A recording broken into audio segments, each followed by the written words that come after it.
사람이 이 땅 위에 살다가 보면 힘든 정말 어려운 문제를 만나게 되면 그런 말들을 합니다. 에라, 죽어버리지. 죽으면 끝나지. 사람이 죽으면 끝이 날까요? 과연 죽으면 모든 것이 다 덮어지고 없어지고 끝나는 것입니까? 성경은 그렇게 말하지 않습니다. 히브리서 9장 27절 말씀에 한 번 죽는 것은 사람에게 정해진 것이요, 그걸로 끝나지 않았어요.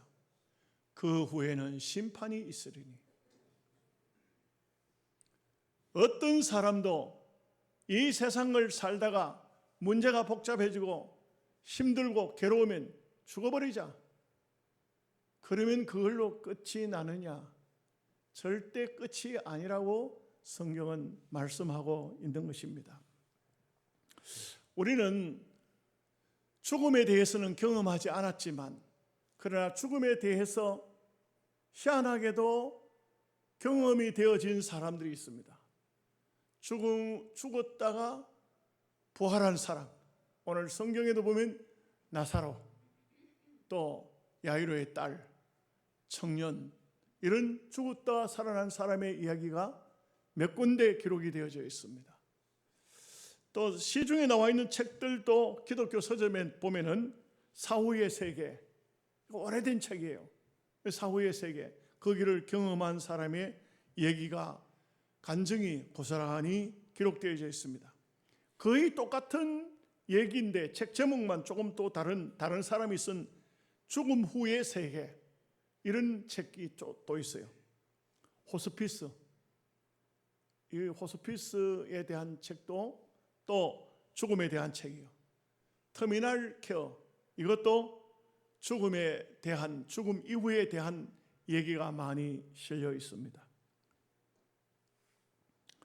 사람이 이 땅 위에 사는 삶은 아무리 좋은 음식 먹고 좋은 환경, 온갖 좋은 보약을 다 먹어도 성경은 말하기를 겉사람은 후패해져 가고 속은 날로 새로워져 간다. 늙는 길을 막을 수가 없어요. 언젠가는 저도 여러분도 다 세상을 떠나야 할 사람들인 것입니다. 다 죽습니다. 최근에 여러분들이 다 아시겠지만 유명한 정치인, 상당히 촉망받는 정치인 한 사람이 자살을 했습니다. 정치인 죽은 얘기를 제가 하고자 하는 얘기가 아니에요. 그 사람은 교회 장립 집사였다는 것입니다. 또 한 사람이 있어요. 그 사람은 명색이 목사라 하더라고요. 그런 사람이 몸에다가 기름을 붓고 그리고 불을 켜서 본인 스스로가 그렇게 비참하게 죽었어요. 이 세상을 보면서, 이 세상의 모든 부조리 된 세상을 보면서 한탄하여 그렇게 죽었는지는 모르겠습니다. 그러나 그것은 대단히 어리석은 것입니다. 기독교를 잘 모르고 있습니다. 우리는 영혼도 육체도 하나님이 대단히 소중하게 우리를 지으셨다는 것입니다. 그렇기 때문에 어떤 인생도 함부로 무시하거나 함부로 저거 사람 맞나? 그런 모욕된 말을 하면 안 됩니다.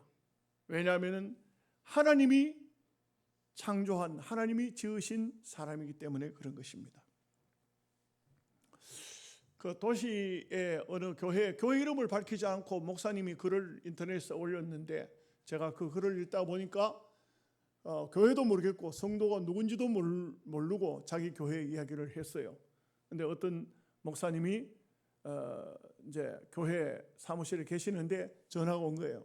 한 환자분이 전화가 왔어요. 그분이 목사님, 너무 죄송합니다. 저는 예수 믿는 사람이 아니에요. 그런데 의사로부터 사망 선고를 받고 죽을 날을 기다리고 있는 사람입니다. 그런데 나는 평생을 하나님을 모르고 교회도 한 번도 다녀본 적도 없고 그 어릴 적에도 교회를 가본 적이 없습니다. 그런데 막상 죽는다 하니 내가 죽으면 어떻게 될까? 너무너무 두려워서 내가 이걸 누구한테 물어볼 수도 없고 누구한테 어떤 마음을 터놓고 얘기할 때도 없고 그저 이런 생각 저런 생각을 하다가 목사님이 생각나서 전화번호를 알아가지고 교회로 전화를 했으니 목사님 나는 죽을 것인데 나에게 목사님 사후에 대해서 또 내가 그냥 이렇게 죽어서는 안 될 것 같은 느낌이 들어서 목사님한테 전화했으니 목사님 좀 도와주시기 바랍니다. 참으로 바람직한 것 같아요. 목사님이 병원이 어디냐 즉시로 달려갔습니다. 그리고 그 병원에 가서 그 환자를 붙들고 많은 하나님의 진리의 말씀을 전했습니다. 그분은 아직까지 복음도 전혀 모르는 분이지만 목사님이 하시는 말씀을 다 듣더니 목사님 나는 목사님이 지금 이 시간에 어떤 말씀을 하시든지 나는 다 받겠습니다. 목사님 하라는 대로 목사님 시키는 대로 그대로 다 받고 다 믿고 다 순종하겠습니다. 그러나 저는 지금 현재 아무것도 할 수 없는 죽음을 눈앞에 두고 있는 시한부 인생입니다. 그 목사님이 다른 것 없다. 기도해주고 성경 몇 구절을 알려주면서 암송을 해라. 힘들고 어렵거든 하나님을 찾아서 기도하라. 그렇게 하는데 너무 신기한 일이 벌어졌습니다. 이분이 시한부 인생이지만 곧 죽을 것이라고 했지만 몸이 회복되기 시작했습니다. 놀라운 것은 이분이 그로부터 얼마 있지 않아서 병원을 퇴원하게 된 겁니다. 그리고 교회를 나왔습니다. 가장 앞자리에 나와서 앉아서 하나님 말씀을 듣는 것입니다. 너무나도 신기하고 너무나도 놀라운 것입니다. 하나님께서 저 영혼을 살리기 위해서 참 하나님께서 그리스도께서 십자가에 피 흘려 죽으셨는데 저 영혼을 살리려고 이 부족한 사람을 보내사 저 영혼을 건져내시는구나.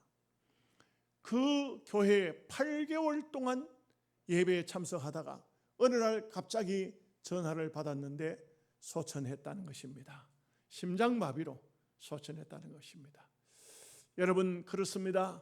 우리가 땅 위에 사는 삶은 어느 순간인가 먼저 가느냐 늦게 가느냐 하는 순서만 있을 뿐이지 죽지 않을 사람은 아무도 없고요. 죽은 다음에는 분명히 이 세계와 다른 세계가 있습니다. 분명히 있습니다. 확신합니다. 저는 그 세계를 잠시나마 보았기 때문에 하는 말입니다. 여러분 이 세상에 수많은 사람이 내세에 대해서 이런 말 저런 말 하지만 분명한 사실은 죽음 이후의 세계가 있다는 것입니다. 그것이 없을 것 같으면 우리가 오늘 사도 바울이 말한 것처럼 우리가 가장 불쌍한 사람입니다. 왜냐하면 바울 사도 같은 경우는 로마의 시민권자요 또 바리새파 중에 한 사람이요 가말리엘 선생의 수제자요 배운 것은 학문으로 따질 때 그만한 사람이 없었습니다.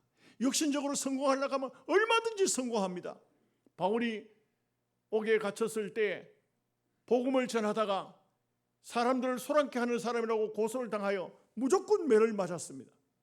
그랬을 때 그날 밤에 하나님의 뜻이 있겠거니 하면서 매 맞았지만 찬송하면서 그러면서 옥문이 열리고 지진이 나고 간수가 쫓아서 들어와서 바울을 보고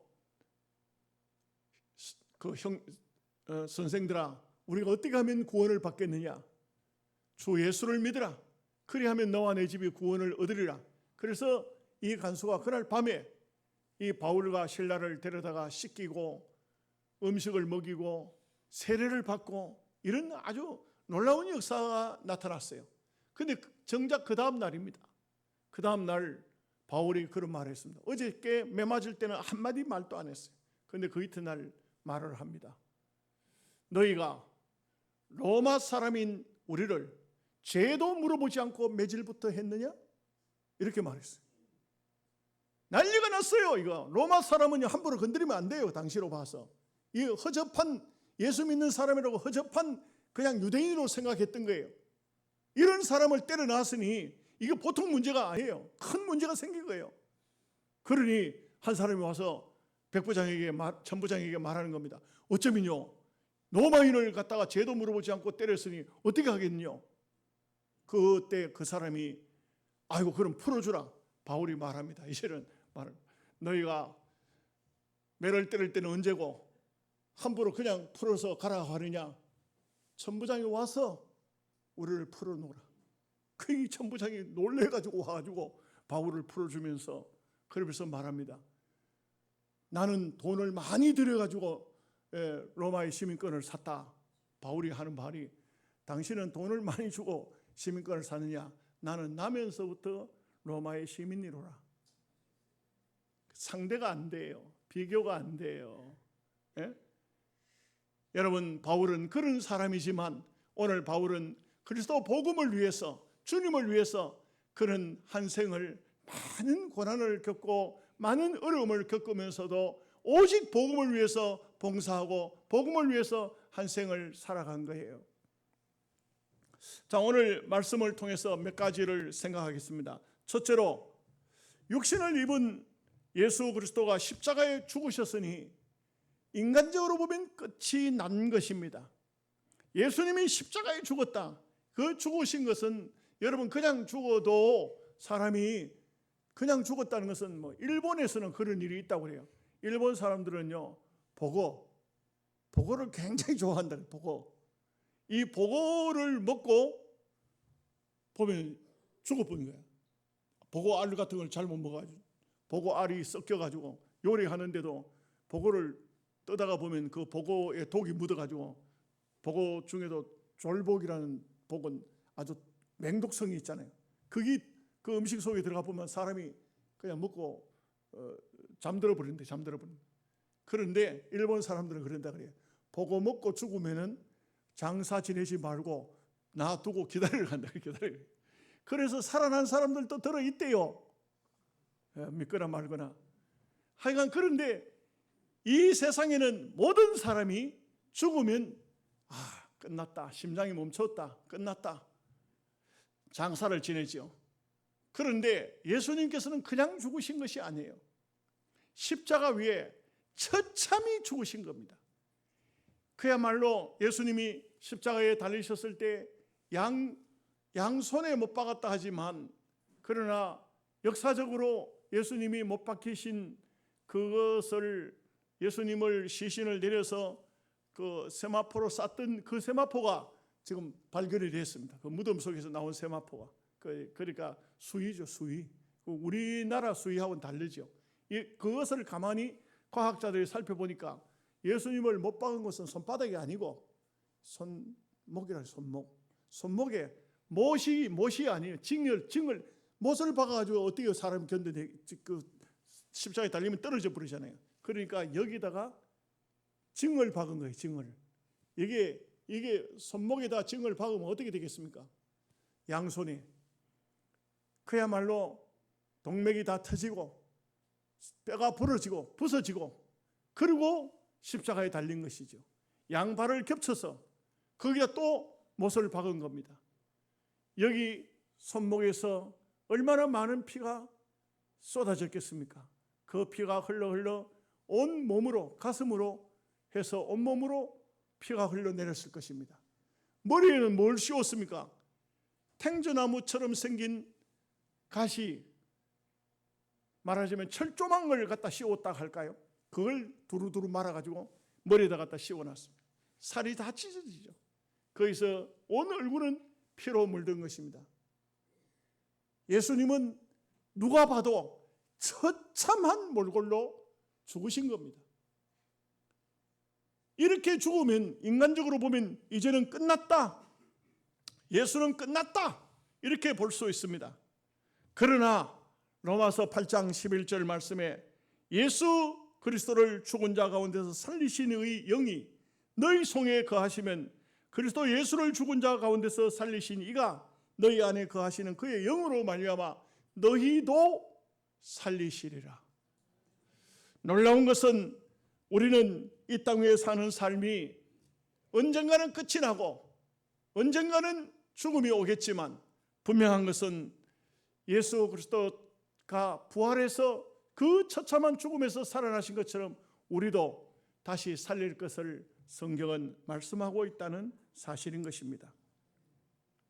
본문 35절에서 38절 말씀에 누가 묻기를 죽은 자들이 어떻게 다시 살아나며 어떠한 몸으로 오느냐 하리니 어리석은 자여 내가 뿌리는 씨가 죽지 않으면 살아나지 못하겠고 또 내가 뿌리는 것은 장래의 형체를 뿌리는 것이 아니요 다만 밀이나 다른 것의 알맹이 뿐이로되 하나님이 그 뜻대로 그에게 형체를 주시되 각 종자에게 그 형체를 주시느니라.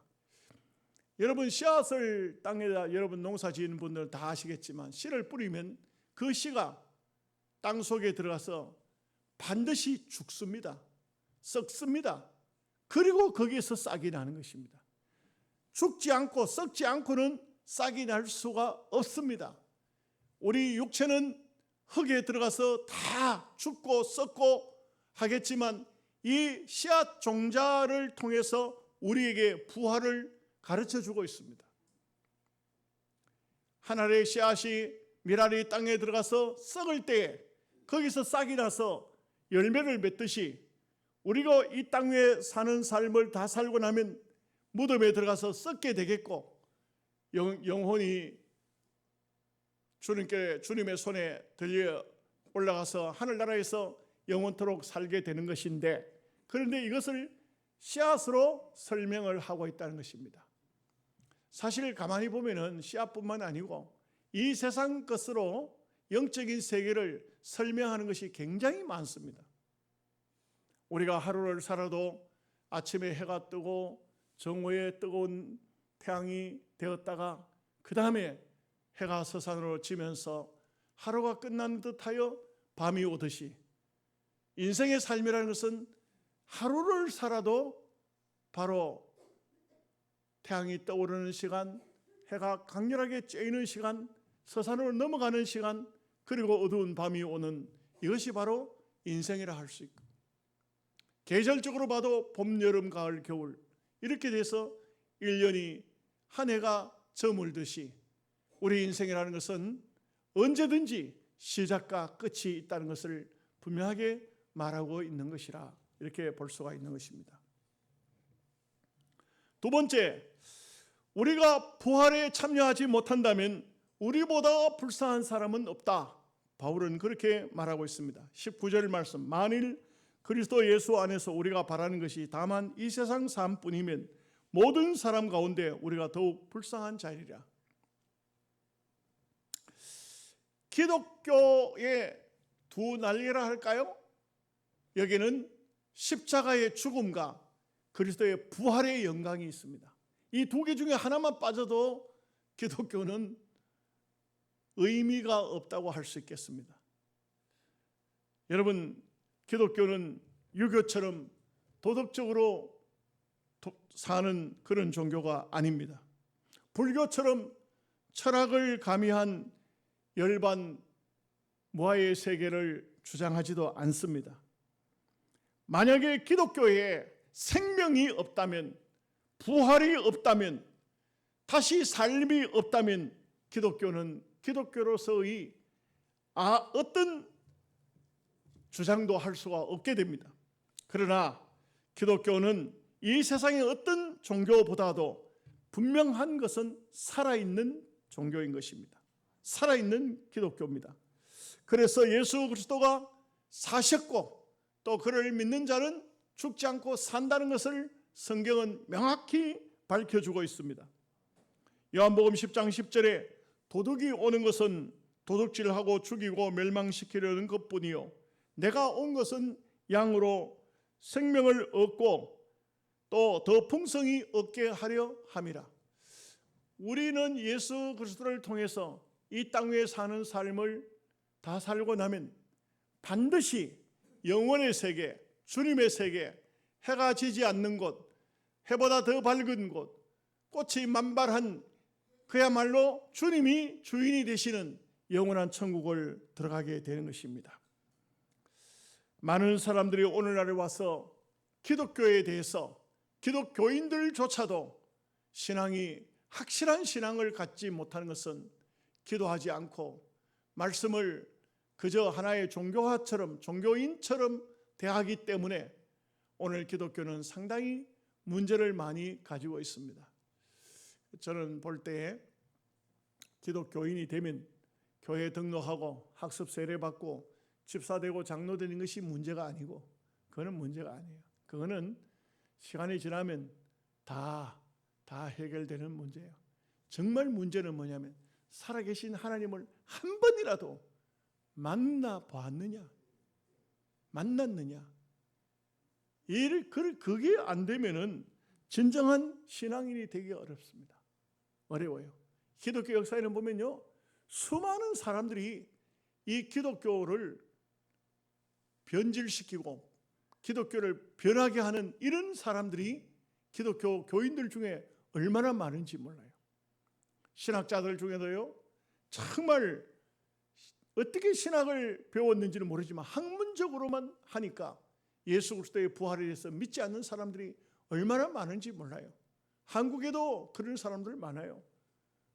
감리교회 변선한 목사 이런 사람들은요, 예수 그리스도 밖에도 구원이 있을 것이다. 이 얼마나 기가 막히는지 몰라요. 오늘 새벽에도 말씀했지만 도올 김용웅, 이 사람은 이재명 씨가 예수다, 한국의 예수가 될 것이다, 이렇게 말하고 있습니다. 이재명 씨가 대한민국을 구한다. 글쎄요, 민주당 쪽에서는 그렇게 원하는지 그렇게 바라는지는 모르겠지만 우리 기독교하고는 전혀 상관없는 얘기를 하고 있는 거예요. 그분은 동양 철학자이기도 하지만 상당히 지식인인데 정말 똑똑한 사람인데 이상하게 기독교를 이상하게 알고 있는 거예요. 그분이 한 번은 보니까 CBS 와서 로마서를 가르치고 있던데, 그런 사람이 성경을 가르치면 뭐 어떤 걸 가르치겠습니까? 뭘 가르치겠습니까? 기독교의 본질은 예수 그리스도를 믿어 구원을 받고 분명히 땅 위에 세상을 떠나면 영원한 영생을 얻는 것이 기독교인 것입니다. 살아있는 생명의 종교입니다. 절대로 기독교는 종교가 아니에요. 그렇게 될 수가 없어요. 그렇게 해서는 안 돼요. 지금 한국 기독교 교계에는 이 수많은 사람들이 잘못된 선생들을, 변선한이라든지 또는 문동주라든지, 문익환 씨 동생 말이에요, 문익환이라든지 이런 사람들의 기독교의 부활이 없다고 하는 옛날 유대 사회 속의 사두개파, 이런 사람들이 한국교회 지도자가 돼 가지고 얼마나 수많은 사람들을 잘못된 길로 이끌고 있는지 몰라요. 그러나 우리 기독교는 절대로 그런 기독교가 아니다는 것을 명확히 알아야 됩니다. 그 다음에 한 가지는 예수 그리스도는 무덤에서 살아나신 것이 사실일 뿐만 아니고 그리스도 안에서 모든 사람을 다 구원하실 수 있는 능히 구원하시는 바로 예수 그리스도시라는 것을 성경은 말씀하고 있습니다. 요한일서 4장 9절 말씀에 하나님의 사랑이 우리에게 이렇게 나타난 바 되었으니 곧 하나님께서 자신의 유일하신 아들을 세상에 보내신 것은 그분으로 말미암아 아마 우리를 살리려 하심이라. 우리가 예수 그리스도를 통하여서 분명한 것은 무슨 세상적인 지위를 얻고 세상의 명예를 얻고 세상에서 어떤 잘 먹고 잘 살고 이런 것을 하기 위해서 예수님을 믿는 것이 아닙니다. 예수님을 믿는 것은 오직 한 가지입니다. 우리의 영혼이 예수로 말미암아 생명을 얻어 구원을 받는 천국 백성이 되는 것입니다. 이게 아니면은 어떤 사람도 어떤 인생도 성공자의 삶이라고 할 수가 없습니다. 요한복음 5장 24절 말씀에 내가 진실로 진실로 너에게 이르노니 내 말을 듣고 또 나 보내신 이를 믿는 자는 영생을 얻었고 심판에 이르지 아니하나니 사망에서 생명으로 옮겼느니라. 예수 그리스도만이 우리를 살리는 분이요, 예수 그리스도만이 영원한 생명의 주인이시라는 것입니다. 그래서 예수님을 믿는 자는 이미 사망에서 생명으로 옮겼다, 이렇게 말씀합니다. 우리는 이 세상에 있으나 이 세상을 떠나나 생명 속에 주님의 생명 싸개 속에 들어가 있는 존재인 것입니다. 하나님께서 만세 전에 우리를 택정하셨고 이 마지막 종말의 시기에 우리를 부르셔서 하나님을 믿게 하신 것은 하나님의 무한한 은혜요 축복입니다. 이 부활주의를 통해서 부활의 주님이신 예수 그리스도를 통하여서 생명의 더 중요한 생명의 확인을 확실하게 하고 부활에 대한 신앙을 확고히 가져서 믿음으로 하나님께 영광 돌리는 여러분 되시기를 주님의 이름으로 축복합니다. 아멘. 기도하겠습니다. 자비로우신 은혜로우신 우리 아버지 하나님 감사합니다. 많고 많은 사람들 중에 저희들을 하나님의 백성으로 삼으시고 오늘 부르셔서 하나님의 영광을 노래하게 하심을 감사합니다. 오늘 또 예수 그리스도께서 다시 사셨다는 이 말씀을 사도 바울이 우리에게 전한 것을 변증하였습니다. 주신 이 말씀을 통하여 우리 모두가 다 그리스도 안에서 온전한 신앙, 확실한 신앙을 가질 수 있도록 은총을 주옵소서. 예수님의 이름으로 기도하옵나이다. 아멘.